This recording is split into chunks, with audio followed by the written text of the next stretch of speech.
Olá, amigos. Estamos aqui para mais uma aula de astronomia e hoje o nosso tema é a astronáutica, né? E nós vamos aprender hoje um pouco como é que nós conseguimos fazer fantásticas máquinas que nos levaram ao espaço sideral. Lembrando que a astronáutica, né, ela é uma ciência e um conjunto de tecnologias também voltadas à exploração espacial, de como a gente consegue viver fora da Terra, qual é a mecânica envolvida nisso e também qual é a tecnologia, como é que se conseguiu chegar a isso, né? Bom, lembrando que desde a história da humanidade, né, a história da astronáutica começou com o sonho da humanidade em visitar outros mundos, né? Desde a antiguidade, o homem imaginava como sair da Terra. Então, por isso é que ele colocava sempre no céu a sua vontade, né, de alcançar aqui o inalcançável, né? E para isso ele usava a mitologia. Então o homem antigo imaginava deuses e deusas, né, fora da Terra com poderes extraordinários. Era a mitologia, né? A seguir, o homem conseguiu imaginar saindo da Terra através da literatura, né? Textos e mais textos, com histórias do homem ir visitar o espaço, conhecer outros locais. Somente agora, na atualidade, é que nós conseguimos, né, sair da Terra, né, e conseguimos ter informação da Terra utilizando a ciência, né? Lembrando também que a primeira pessoa que realmente tratou do ponto de vista científico, né, essa possibilidade foi o Konstantin Tsiolkovsky. O Tsiolkovsky imaginou, utilizando a física, uma forma, qual seria a melhor forma de sair da Terra. Utilizando o conceito de Newton, a gente imagina que se você estiver em cima de um barco e jogar pedras para um lado, o barco vai no sentido contrário. Então ele imaginou o seguinte: se nós tivermos um foguete, esse foguete pode sair com a pressão maior, dependendo da sua massa e dependendo da maneira como joga esses gases ou essa queima para baixo. Então, se você jogar matéria para um lado, o foguete vai para o outro. Ele vai alcançar uma velocidade utilizando uma determinada massa. Quanto mais rápido você colocar e quanto maior a massa que você joga para trás, mais você alcança uma velocidade. Então ele conseguiu matematizar isso, né? Na época, ele fez a famosa equação do foguete. A equação do foguete, ela nos mostra que há uma relação entre a massa inicial do foguete, m0, a massa final, né, do foguete. Então você quer chegar lá vivo, né? Então você leva uma determinada massa inicial, que é você e mais o foguete todo. É a massa final e quer alcançar uma variação de velocidade, começando de 0 até atingir a velocidade que você quer, jogando para trás gases, queimando alguma coisa com a velocidade VE, que é a velocidade dos gases queimados para baixo, né? Então essa relação está ligada pelo logaritmo. Então ele verificou que é uma relação logarítmica. Nessa equação ele poderia, sabendo a massa inicial do foguete, saber que velocidade ele poderia atingir, né? É claro que aqui é uma simplificação da equação, mas vários fatores influenciam, mas é possível você calcular quanto você precisaria para atingir uma determinada velocidade que você quer atingir nesse foguete. E um foguete comum, seja um foguete grande como esse aqui, ou um foguete pequeno de plástico, eles seguem as mesmas leis da física. Essas leis quais são? É a lei das forças, né? A lei de Newton, da mecânica. Nós temos 3 forças envolvidas básicas em um foguete. Uma que empurra ele para cima, que é o empuxo, né, causado por aquilo que nós vimos, jogar matéria queimada com alta velocidade para baixo. O empuxo empurra para cima. Para baixo nós temos o peso segurando o foguete e o arrasto também na direção contrária ao seu movimento. Então, à medida que ele vai atingindo o ar vai tentando impedir ele de passar, né? Então, o arrasto e peso para baixo e empuxo para cima. A força resultante, FR, é o empuxo para cima mais as duas forças menos as duas forças para baixo. Então, é E menos A menos P. Ou seja, podemos calcular qual é a força que resulta do foguete após a aplicação do arrasto e do peso dele. Então, isso mostra que a força gera uma aceleração, gera uma variação de velocidade. Então, usando as leis de Newton simples, nós podemos aplicá-las no foguete. Isso foi feito numa época em que se estava estudando a atração gravitacional também, né? O próprio Newton imaginou, existe uma atração gravitacional no nosso planeta. duas massas, M1 e M2, estão ligadas, nós estamos ligados ao nosso planeta por uma força, que ele imaginou, força da gravidade. Ela depende da massa dos dois e depende do inverso do quadrado da distância entre os dois corpos. Imaginou, e na época ele disse, olha, se nós jogarmos com uma determinada força, uma velocidade, ele vai atingir posições diferentes, até que ele possa sair da Terra. Então, se isso acontecer, um corpo poderia sair da Terra. Bastava que tivesse uma velocidade mínima para isso, né? O próprio Newton imaginou. Se você pensar bem, né? Se você joga uma pedra, ela cai ali. Mas se você jogar com uma velocidade muito grande, ela vai entrar em órbita, e a órbita, ao contrário do que muita gente pensa, não é um local em que você ficando lá, você vai ficar girando, não. É uma queda. Só que é uma queda sobre a própria posição em que você está. Você cai sobre a própria órbita. A Lua está sempre em queda em torno da Terra, só que ela cai sobre a própria órbita, devido à distância e à sua velocidade também. Então, Newton imaginou que teria uma velocidade de escape para poder sair. Essa velocidade de escape, ela depende de quê? Depende da massa do nosso planeta e depende do raio do nosso planeta também. Pode ser calculada por essa equação aqui. A velocidade de escape é a raiz quadrada de 2gm sobre r. Então, para cada planeta, nós temos uma massa e um raio. Então, vamos ter velocidades diferentes. No caso da Terra, é cerca de 11 km por segundo ou 40 mil km por hora. Então, para sair da Terra, você tem que ter essa velocidade mínima de 40 mil km por hora. Não é fácil, né? Imagina um avião é 1000, um avião comercial. Uma aeronave, uma espaçonave, teria que sair, para sair da Terra, teria que ter pelo menos 40 mil km por hora. E toda uma tecnologia para isso, né? Por exemplo, você teria que escolher entre combustível líquido e sólido, o que é melhor, né? Hoje nós sabemos que a composição dos dois é a melhor maneira de sair da Terra. Você tem que ter uma parte sólida e uma parte líquida, porque cada uma tem umas vantagens e outras desvantagens. Outra escolha que você tem que fazer para poder verificar como sair da Terra seria usar o conhecimento do Sergei Korolev. Korolev descobriu, e depois hoje todo mundo imita essa ideia dele, de que não basta dar um impulso no foguete, você tem que fazer isso em etapas, né, em estágios. Você dá um impulso, depois tira aquela parte, dá outro impulso, depois tira aquela parte. Então você, em vários estágios, é a maneira mais eficiente de você alcançar uma velocidade limite de escape para poder sair da Terra. Então essa configuração sólido-líquido e estágios diferentes, hoje em dia é repetido por todos os países para colocar em órbita, inclusive pelo Brasil. Aqui nós temos alguns dos foguetes brasileiros, né? O VS-43, VS-50. O Brasil tem todo um conjunto de projetos para colocar no futuro satélites em órbita.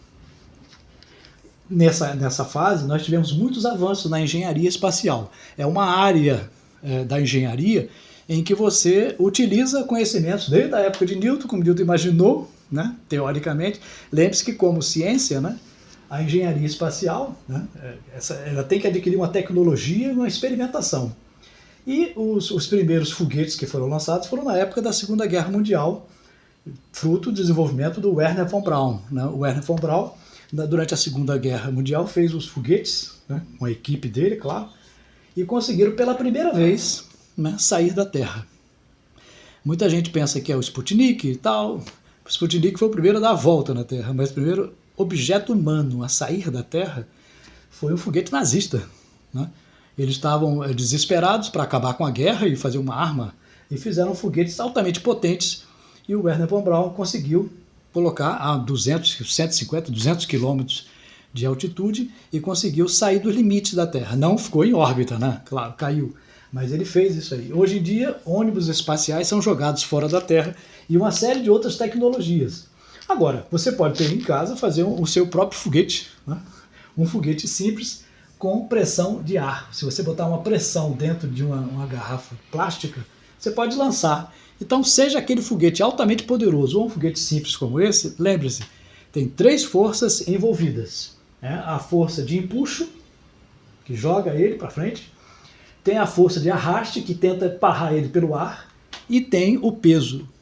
Então, tudo isso tem que ser levado em conta, além da aerodinâmica. A aerodinâmica é a forma como você consegue vencer a resistência e fazer com que tenha uma eficiência maior. E tudo isso é estudado pela engenharia espacial. Quando você joga um foguete para um objeto fora da Terra, se ele ficar orbitando, ele poderá ter vários tipos de órbita, né? Então você pode colocar um satélite em órbita da Terra de várias formas. As duas principais são órbitas equatoriais e polares, né? Então você tem uma que passa pelo Equador, outra pelo Polo, dependendo da utilidade daquele satélite.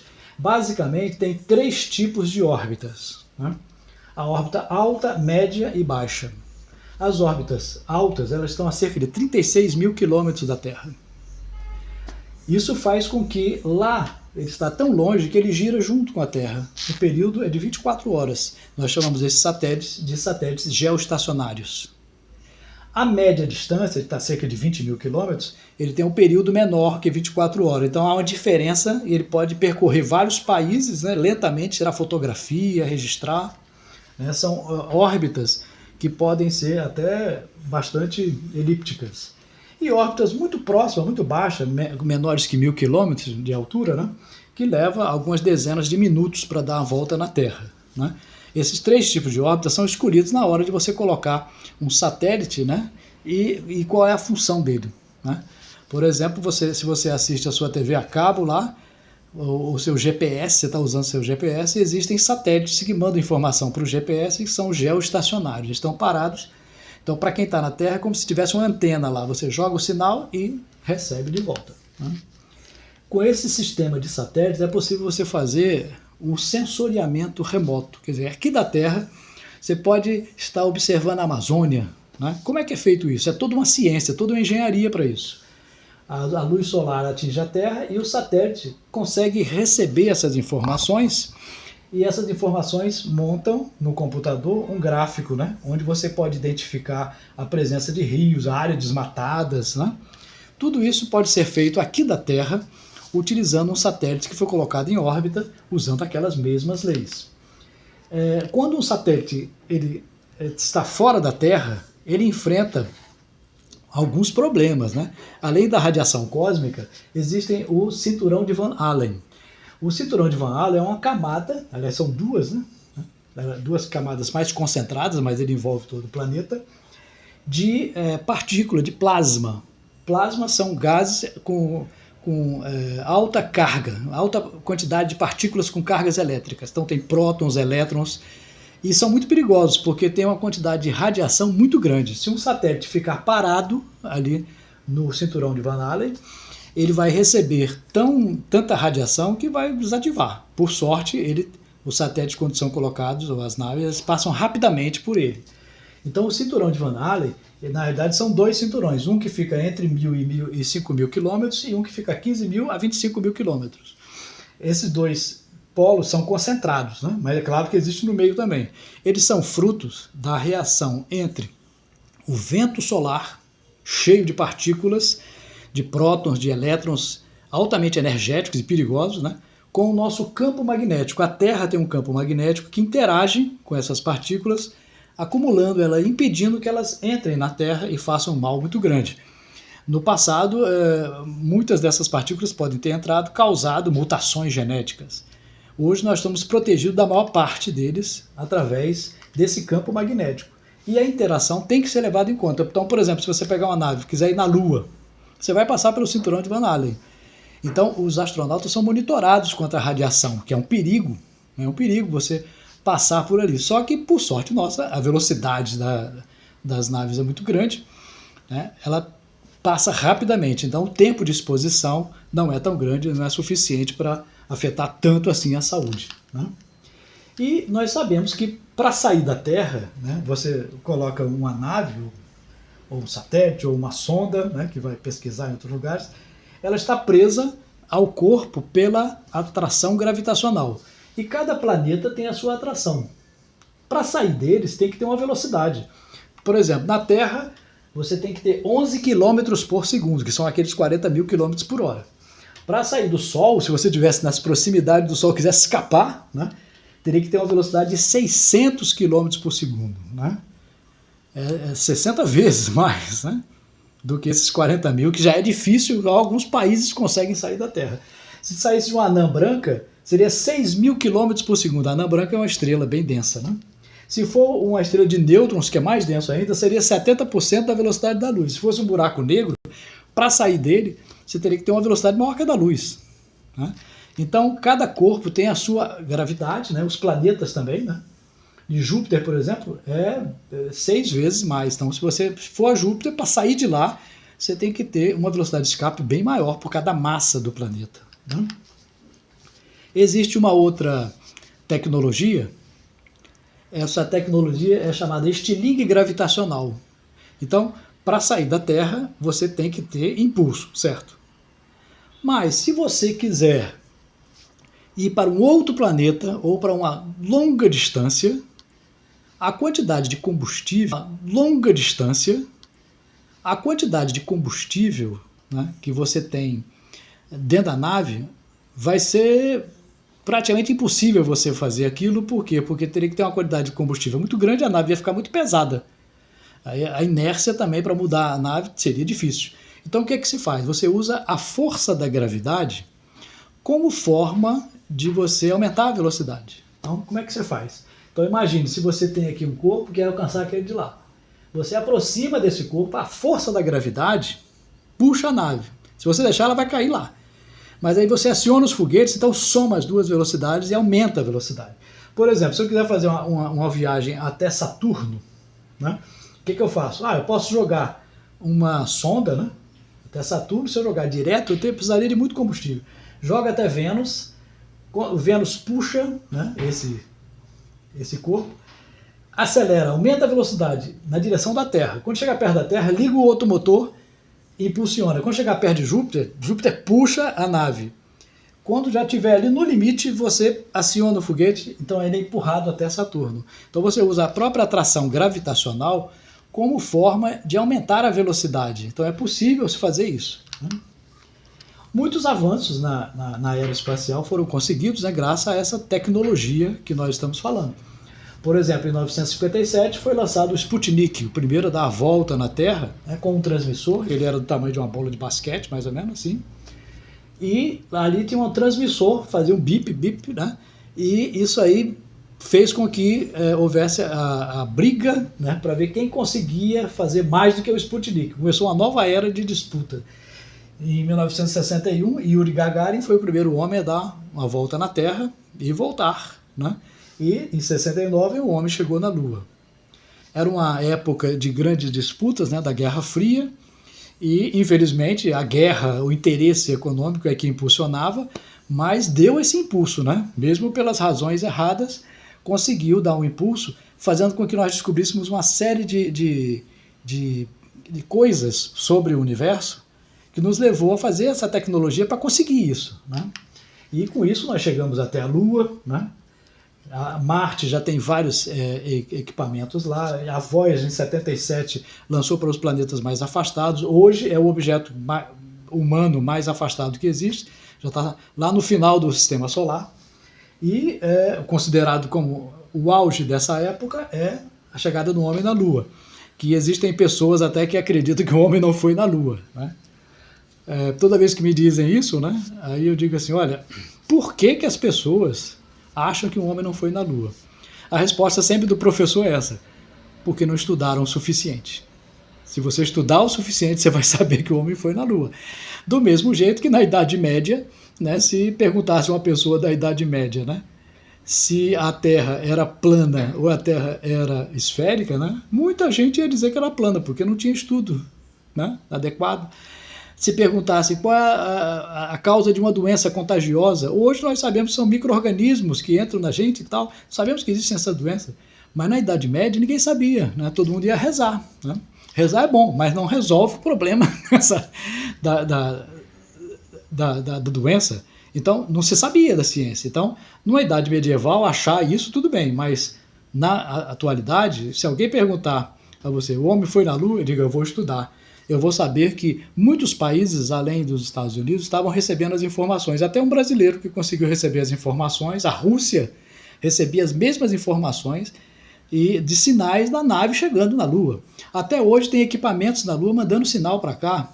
Tem um laser jogado todo dia lá no espelho, ele reflete. Então tem um monte de informações, até fotos, né, do Hubble mostrando o local. Então não existe dúvida sobre isso. Mas tem muita gente que não acredita ainda que o homem foi na Lua, porque o estudo da astronáutica e o estudo da astronomia não está nas escolas regularmente. Então, essa dúvida sempre vai ficar nas pessoas, mas o estudo da ciência mostra que realmente tudo isso foi uma conquista. Na Lua, por exemplo, mais de 100 missões foram até a Lua, né? A primeira em 1959, o primeiro corpo a atingir a Lua foi uma nave soviética, a Luna 2, em 1959. E no mesmo ano, uma outra Luna 3 foi lançada e tirou uma foto do lado escuro da Lua, né? Nós sabemos que da Terra só dá para ver um lado da Lua. Do outro lado, só com uma nave tirando foto. Então, pela primeira vez vimos isso. Em 64, a Ranger 7 tirou fotos de alta qualidade da Lua. Em 66, a Luna 9 fez o primeiro pouso. O primeiro pouso na Lua não foi dos astronautas, não. Foi uma nave russa que chegou lá e desceu mesmo, né? Tirou fotos até. Em 68, a primeira órbita tripulada, quer dizer, a primeira vez o homem foi na Lua e deu uma volta, né, pela nave Apollo 8. E a Apollo 11, em 1969, levou 3 astronautas, 2 desceram e um ficou em órbita, esperando os outros voltarem para ir para a Terra. E a gente considera o pouso na Lua como um grande feito da humanidade. Por quê? Porque foi necessário uma tecnologia, um estudo para isso, né? Precisou fazer um foguete no tamanho certo, compactar a informação, a troca de informação, tudo isso levou a uma tecnologia que nós utilizamos hoje no nosso celular, em todas as coisas. Essa tecnologia hoje é usada pela humanidade, então foi útil por isso, né? E o homem conseguiu chegar lá, tirar pedaços da Lua já existem na Terra, analisando, né? Então, todo esse conhecimento, né, de 61 até 72, o projeto Apollo levou 12 pessoas para a Lua, né? Teve 6 pousos, né? Das 11 missões, 6 pousaram lá e 12 astronautas andaram na Lua, né? Futuras missões espaciais, né, estão previstas para as próximas décadas, né? Como, por exemplo, ir a Marte, né, fazer uma colônia em Marte, a instalação de mini satélites que já estão sendo instalados em torno da Terra, né, para dar informação em tempo real de como é que o nosso planeta funciona, e telescópios com equipamentos para captar coisas que nós não conseguimos captar da Terra. No futuro mais distante ainda, pode ser que nós façamos lugares no espaço para a gente viver, ou até em outros planetas, conhecendo outros tipos de estrelas, com outras condições de vida, e que possam ser desenvolvidos lá a tecnologia e depois aplicado para o nosso futuro. Ok? Bom, então demos uma olhadazinha na astronáutica, essa maravilhosa ciência, que no futuro nós teremos no nosso país um grupo para estudar mais a fundo e produzir para o país nessa área. Ok? Obrigado.